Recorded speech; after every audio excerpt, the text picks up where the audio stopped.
Good morning, bad news. Over the past 2 years, a record-breaking 52% of young adults reported either still living at home, moving back home, or having a parent move in with them, which is the highest percentage that's ever been measured in American history. So how is it possible that the single most educated, most productive, and hardest working with multiple jobs generation is unable or unwilling to live independently at rates equivalent to the Great Depression? In the 1960s, just 29% of young adults still lived at home. How did we go from less than a third to more than half? The reality is, it's a crisis that's only gotten worse over the past decade. According to Pew Research, in 2014, for the first time in 130 years, young adults living at home surpassed those living with a spouse or partner. And while there's nothing wrong with living at home by choice, in a majority of cases, it's not by choice. Younger millennials and older Zoomers are saddled with the largest amount of debt in US history. They see the lowest average wages combined with mathematically impossible to afford housing and the highest cost of living ratio ever. Baby boomers have popularized the idea that living at home is a sort of failure or a mark of irresponsibility, and in a way, they're right. It is a failure of an economic system that incentivizes irresponsibility by the power brokers who funnel every available dollar upwards to multimillionaires and billionaires. And somewhat ironically, the percentage of young adults who live with their parents includes parents who move back home with their children, reflecting the fact that the systemic failures of wealth inequality and wealth hoarding coupled with the totally bankrupt social safety net means that many baby boomers are also being exploited by the very same economic system that they put their faith in because their economic future was stolen from them too. About half of all baby boomers have no retirement savings whatsoever, despite half of them having saved money the majority of their lives. And that's almost entirely because before retirement, they were forced to withdraw from their 401ks in order to afford medical expenses, college costs, funerals, and other disasters, while in the rest of the high-income economic world, all of those things are either totally free or heavily subsidized, including retirement. So if you're living at home and watching housing prices skyrocket, real wages falling, your grocery bill doubling, you can give a hearty thank you to a hyper-capitalist plutocracy supported by a corrupt political system that thinks Elon Musk, Jeff Bezos, and the Walton family deserve to double their fortunes more than you and everyone you know deserve to live a life of dignity. Thanks for watching Good Morning Bad News. If you want to see all of our scripts and sources for this episode 100% for free, or if you just like this channel and want to help support us and get this mug or these stickers as a thank you, you can find us on Patreon. The link's in the bio. Bro, I don't even use pronouns on myself because we never had pronouns in my time. Like, actually be normal. Okay, guys, let's play a fun game called Guess the Pronouns. This is going to be around kindergarten math and second grade English, so if you're over the age of 8, you're more than eligible to play. I'll make it multiple choice so you guys don't get too confused. In this comment, did the poster use A, 0 pronouns since pronouns didn't exist in their time, B, 1 pronoun, or C, 4 separate pronouns? If you chose C, you are correct. I, myself, we, and my are all pronouns. Add that up and you get 4 entire pronouns in the sentence where you are denying that you use pronouns. We are all taught this in elementary school, I fear. Please open up the schools. Before anyone gets onto me and says, obviously they're talking about gender pronouns, I know that, but I can guarantee they use plenty of those as well. Most people have a set of pronouns that they want others to use for themselves, even if they don't realize it. Sure, Chad, you might not introduce yourself with he, him, but you'd probably be pretty upset if I started calling you a woman. And if you're not, that opens up an entirely separate can of worms, but I'll leave you to figure that one out on your own. Anyways, if you genuinely want me to not use any pronouns when referring to you and just use your name, I'm actually completely okay with that, but I'd still like you to acknowledge that is still a preference in and of itself. With all that being said, to whoever is watching this, let me know what your pronouns are in the comments. Stay safe and have a great day. Don't worry, girl. I got your back. From right here. Here's some good news from April you might have missed. A landmark treaty was signed by Maori and Pacific leaders that gives Wales legal personhood, meaning that Wales will be recognised as a legal entity with rights. Brazil and France have joined forces to create a $1.1 billion investment programme aimed at halting Amazon deforestation by 2030. In Antarctica, massive new no-fishing zones were announced that are the same size as Bangladesh. These will help important species like chinstrap penguins and humpback whales thrive. In the US, the second-hand clothing market grew 7 times faster than the brand new clothing market, and the global demand for second-hand clothes is expected to double in the next 3 years. Cambridge University will no longer accept donations from fossil fuel companies after a pressure campaign from both students and staff. A new report from the Global Wind Energy Council found that new wind installations hit a record high last year, and Greece became the first country in Europe to ban bottom trawling in all its marine protected areas by 2030. Tap like to keep the good news on your feed and see more positive stories from April on my new YouTube video. Just tap the link in my bio to start watching.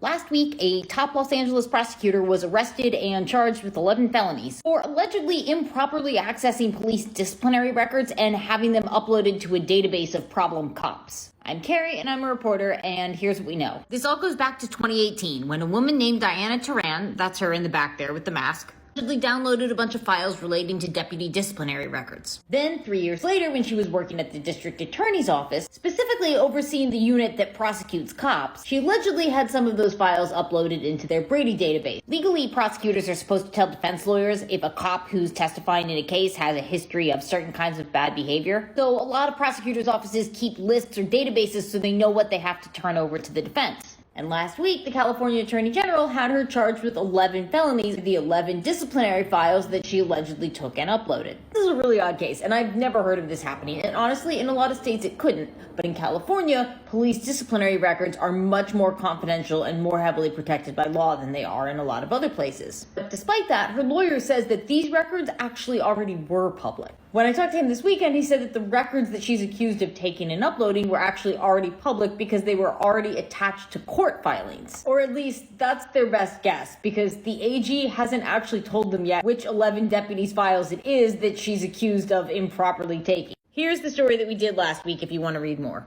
Have you seen this video of the Columbus Police Department during their violent raid on a peaceful student protest? Assalamu alaikum, my name is Muhammad. I'm a 19-year-old Palestinian and I was illegally arrested by the Columbus Police Department during their violent raid on the Gaza encampment on Ohio State University campus. Columbus police, dressed in full riot gear with several SWAT cars and even a military-grade helicopter, violently charged and raided a peaceful student protest, arresting speakers, organizers, and even innocent bystanders. And after several hours of leading chants at this protest, I joined my fellow Muslims for prayer. It was only after we started prayer with our heads on the ground in sujood that the Columbus Police Department decided to begin their violent raid of this peaceful protest. And as the police were pushing themselves on top of us, I was completely immobilized during prayer, stuck in sujood, and it was only thanks to the protesters that I was able to get back up. It is very clear that Columbus cops waited for Muslim students to begin their prayer while they were at their most vulnerable to initiate their police raid. After police officers ordered us to disperse, we did exactly that. Students began walking away from the crowd and returning to their cars and homes. As we dispersed, with our backs turned, the Columbus Police Department attacked and brutalized us. Dozens of students and peaceful protesters were illegally arrested, beaten, and assaulted by CPD. And while locking arms to protect a friend from being beaten, I was body slammed by 2 police officers and face planted into the ground for nearly 4 minutes. I was then kicked and punched while police officers continued to demand me to relax and not resist. We were then handcuffed and illegally detained in a sheriff's bus for a total of 7 hours before they placed us in a jail cell for the rest of the day. This is what happened when the Ohio State University called the CPD and riot police on their own students and community members for peacefully protesting. This is a complete abuse of power and a complete violation of our civil rights. We cannot sit back and tolerate this kind of brutality and aggression against students who are simply exercising their right to protest. We demand justice and accountability for this outrageous use of force from CPD. That starts by demanding that the Columbus Police Department drop all charges against innocent protesters. Despite the violence and injustice, this will not stop us. We will continue to fight for our people in Gaza and continue to push back against police brutality and oppression. We refuse to be intimidated. I wanted to share our story to expose the hypocrisy and the brutality that we faced and to motivate you to stand even stronger in our struggle. Thankfully, we were released on April 26th, but our resolve is only stronger and we will not be intimidated. And what we experienced was not even a fraction of the hardship that our Gazan brothers and sisters have endured, and we are honored to sacrifice for them. I urge everyone to continue your work and efforts with renewed vigor and determination and to continue fighting for the Palestinian cause. May Allah subhanahu wa ta'ala grant you strength and allow us to be of benefit for our people back in Palestine. May He grant them strength and patience, and may He accept their martyrs, Ya Rab. Today is a good day to start reading a new book. I am reading this one. 1 year ago today, Tucker Carlson was fired from Fox News. And I'm happy to report it's been a rough year for America's squeakiest fascist. I've been saying for years that Tucker needed Fox a lot more than Fox needed Tucker. But to be totally honest, I didn't expect him to fall this hard, this fast. In 365 days, Tucker Carlson went from the #1 cable news host in the country to giving up $20 million so he can interview unhinged lunatics on a dying website. So I thought it'd be fun to look at 10 of Tucker's biggest career moments from the last year. Some of them you might have heard about, but most of them, not so much. Tucker has, of course, remained steadfast in his commitment to science, facts, and the truth. That's why he's booked some of the smartest experts I've ever seen. Like in his episode about America's failing power grid, Tucker was able to book one of the best engineering minds in the country, Dennis Quaid. Tucker also had an episode with Dr. Willie Soon. Apparently, they proved climate change isn't real, and also that God exists. I do think it's important to note that Dr. Willie Soon is bought and paid for by big oil, which makes me wonder, how much is he receiving from God?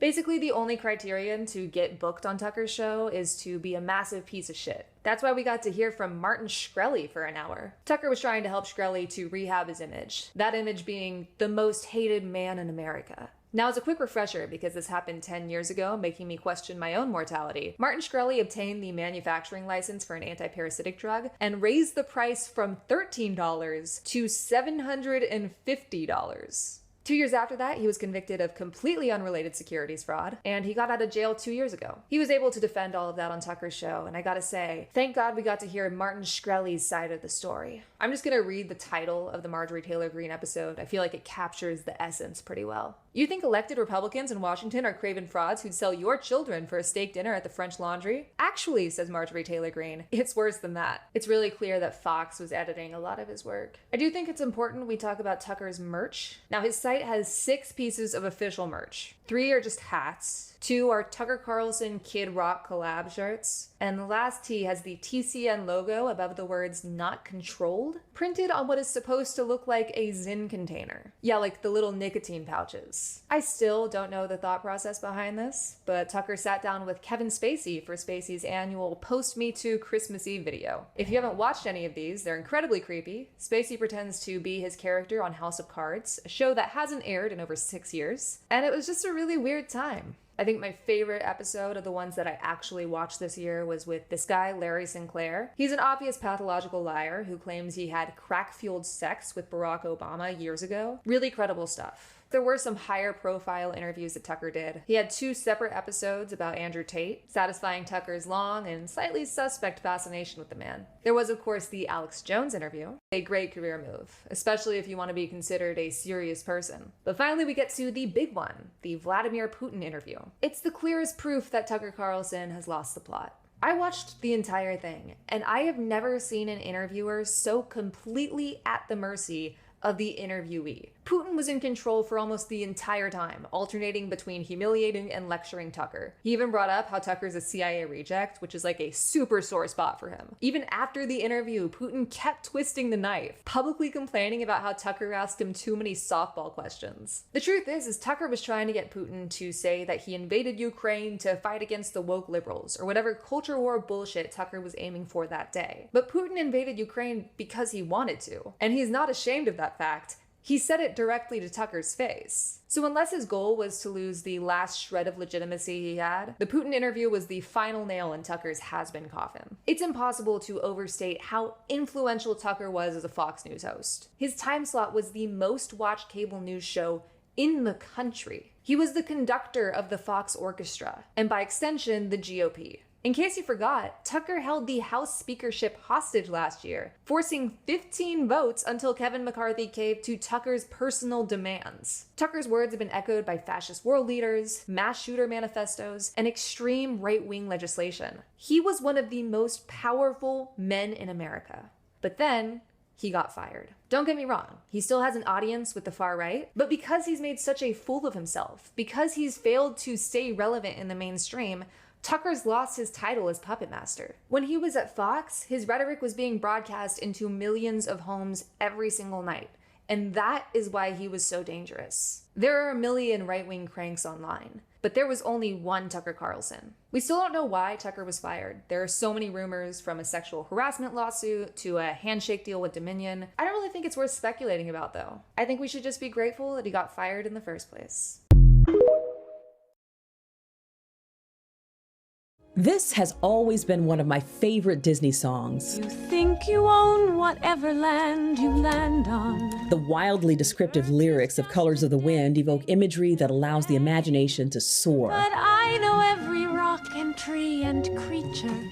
Pocahontas was, after all, describing the land on which I was raised, but she, or rather the songwriter, made it sound so exotic. And what was this business about the blue corn moon? That line always stood out to me, but I only recently became curious enough to investigate the origins of that phrase. My research revealed a bit of your garden variety, Disney-esque fantasy making, but along with that came a troubling trek into America's fraught history with Native American culture and folklore. The inspiration for Colors of the Wind largely came from a speech that was thought to have been given by a famous Native American chief, a speech that inspired millions of environmentalists and naturalists to take better care of the earth. A noble aspiration, to be sure, but like a lot of things rooted in American myth-making, the origin of that speech and the source of the song's most famous line, Have you ever heard the wolf cry to the blue corn moon? much like the story of Pocahontas herself, turned out to be almost entirely made up.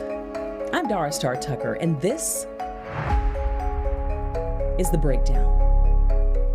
In the 1990s, Disney Animation Studios was on a winning streak. They couldn't miss The Little Mermaid in '89, Beauty and the Beast in '91, Aladdin in '92, and The Lion King in '94. Ordinarily, when a new animation feature finally made it to home video, we get a preview of what was to come in the form of a trailer. When The Lion King was released, they switched it up a bit. All we got was a song. Can you paint with all the colors of the wind? A glorious song. A song decrying the exploitation of native lands and the blatant disregard for nature that European colonizers often exhibited. Disney was clearly moving into their conscious era. There was a period from 1989 to 1999 that Disney has built its own folklore around, often called the Disney Renaissance, that we all remember fondly. Disney had at one time been the only real game in town where big budget animation was concerned. But the deaths of Walt and Roy Disney in the late 60s and early 70s left Walt Disney Productions with a bit of an identity crisis, and the studio went through an almost 20-year period of lagging box office receipts and increased competition from burgeoning animation studios. So when they finally got back to producing hits, starting with 1989's The Little Mermaid, they came back with a renewed vision for what Disney Animation Studios would represent in its Renaissance era. It wasn't lost on anyone that the original golden age of Disney animated films had been exceedingly white. That wasn't unusual for the era, but the glaring instances of cultural insensitivity and even blatant racism But I be done seen about everything. were becoming more and more apparent to audiences as times changed. Executives at Disney soon realized that it would be necessary for them to refurbish the studio's image, not only in terms of the quality of the content that they were offering, but by telling more diverse stories.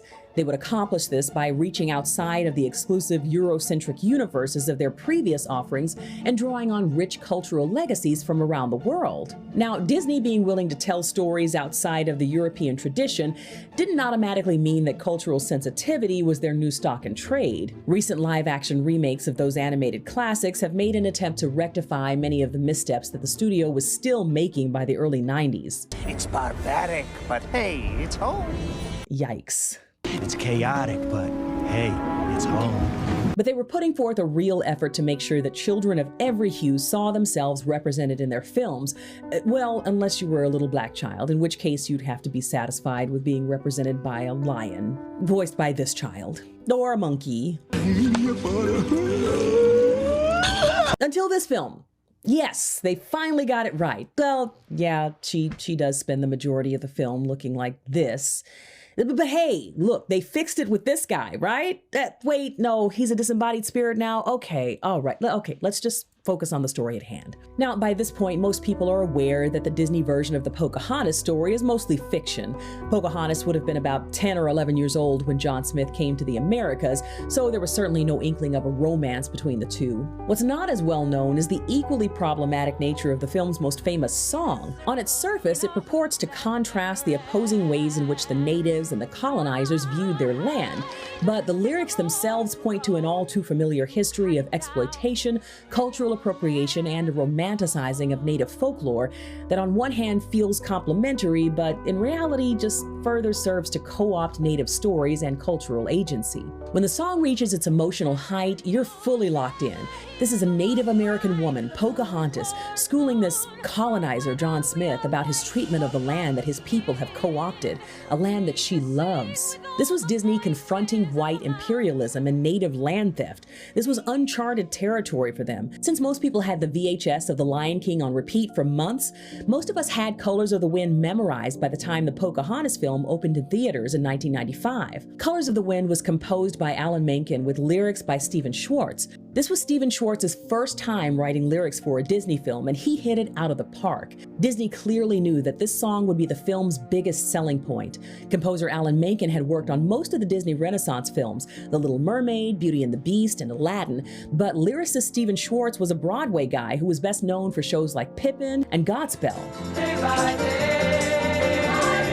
After the storyboarding took place, the composition of Colors of the Wind was really the first substantive thing that was done on Pocahontas. Disney execs felt that the song was so strong that the rest of the film was built around it. And they weren't wrong to put that kind of faith in the song. It ended up winning the Academy Award for Best Song, and it was a huge pop hit for Vanessa Williams. But in the years preceding the film's release, important questions were starting to be raised about a speech that the song's lyricist, Stephen Schwartz, referred to as the main source of inspiration for the song's lyrical content. And I want to acknowledge my personal debt to the Native American poets and wisdom keepers who inspired my work on this project, most particularly in the case of this song, Chief Seattle. Thank you very much. In a 2010 interview, Stephen Schwartz described the painstaking process that he went through to ensure that the songs in Pocahontas were reflective of the culture of the Powhatan people on which the film was based.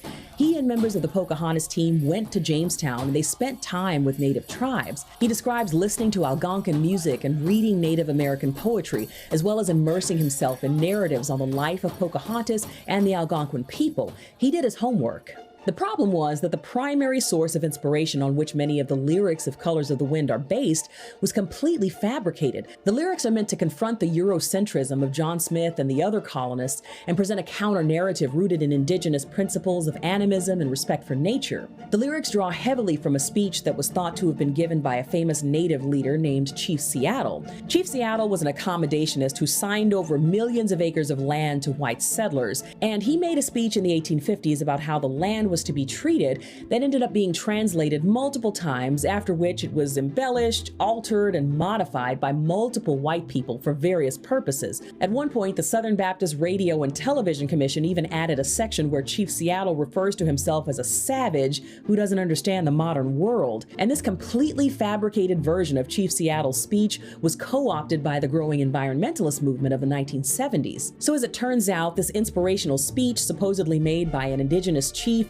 was really just a representation of the mythological noble savage trope that white settlers had been peddling since they landed on U.S. shores. Finally, in the 80s and 90s, academics and historians started to question how much truth there was to this speech, and slowly but surely it was revealed that very little of Chief Seattle's speech had survived all those reworkings and misinterpretations. But when Stephen Schwartz was writing Colors of the Wind in the early 90s, he wasn't really aware of any of that. And as for the line about the blue corn moon, well, that's mostly made up too. Schwartz says that while he was researching Native literature and poetry, he came up on a line that read, "I will come to you in the moon of green corn," and he thought it was a beautiful sentiment. When he got ready to incorporate that line into the song, he just didn't think green corn moon rolled off the tongue very well, so he thought about how closely blue corn is associated with Native culture, although he acknowledges that it has nothing to do with natives from the Algonquin region where Pocahontas would have lived. And he thought about the idea of the blue moon, so he substituted green with blue, and thus was born the blue corn moon. Now, incidentally, the green corn moon just describes the full moon in August, and a blue moon is the fourth full moon in a 3-moon season, or the second full moon in a single month. So I guess technically, if you had a second full moon in the month of August, you would have a green-blue corn moon, right? But none of this takes away from the beauty or the message of the song, of course. Despite all of the problematic historical elements in the song's backstory and the film itself, the song delivers an important message about respect for the earth and its inhabitants. And considering Disney's record on racial insensitivity, despite its flaws, Colors of the Wind represented a significant step forward for a studio that has yet to fully grapple with its troubled past. Have you ever heard the wolf cry to the blue corn moon? Honest question, genuine question. Why don't leftists care about masking? Why aren't supposed radical, socially conscious people, why aren't they masking? Like, we're in a full-on pandemic raging, disabling hundreds of thousands of people, if not millions. We care about liberation, but not for the disabled. I genuinely do not understand the dissonance. We claim to care about communal safety, but like not about community when it comes to a virus that's spreading and acts like HIV in a lot of ways. COVID, it's a damaging virus. It's truly a damaging virus. And the denial and the passivity of leftist people in masking, I can't grasp it, man. Our government has lied to us about everything, but they haven't withheld things about COVID. Like COVID's the thing that we can trust them on. I'm at a loss. I'm at a loss. I just don't get it.